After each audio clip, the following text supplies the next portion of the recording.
OnePlus 3 benchmark shows up on AnTuTu, LG G5 Lite gets certified in China, Google might be working on an improved Android camera with visual search and much more on today's daily.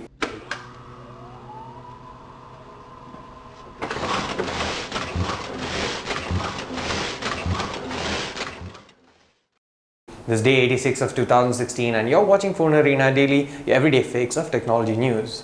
The benchmarks of the upcoming OnePlus 3 smartphone were leaked today in an AnTuTu listing. The smartphone was shown to be powered by a quad-core Snapdragon 820 processor and also has 4GB of RAM on board. The smartphone also has 32GB of onboard storage, which could mean that the company has started accepting microSD card slots on its devices, or it could also mean that they have actually increased the base storage options from 16 and 64 to perhaps 32 and 128 or 32 and 64.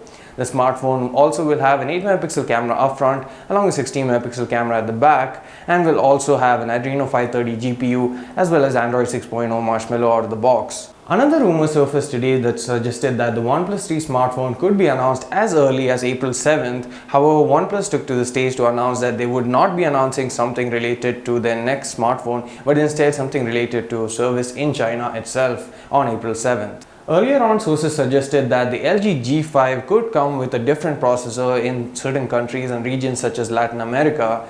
Now the same device, the LG G5 Lite, has been certified in China and it has a few changes. The major change is basically the processor, which has been changed from a Snapdragon 820 chipset to a Snapdragon 652 chipset. The other change is that the RAM has been reduced from 4GB to 3GB.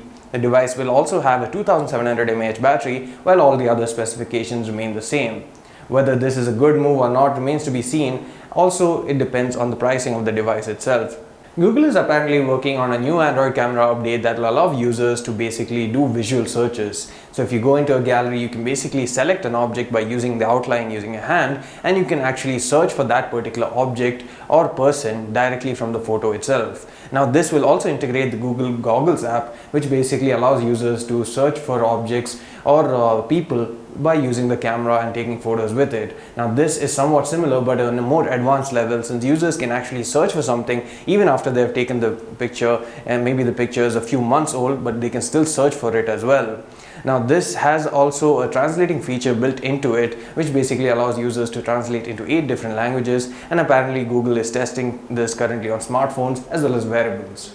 So that brings us to the point of today's discussion. What do you guys think about Google Goggles app or about visual searches? How do you find them useful and how do you use them in your particular use case? Do let us know in your comment section below. That's it for today, guys. See you again tomorrow with more technological news.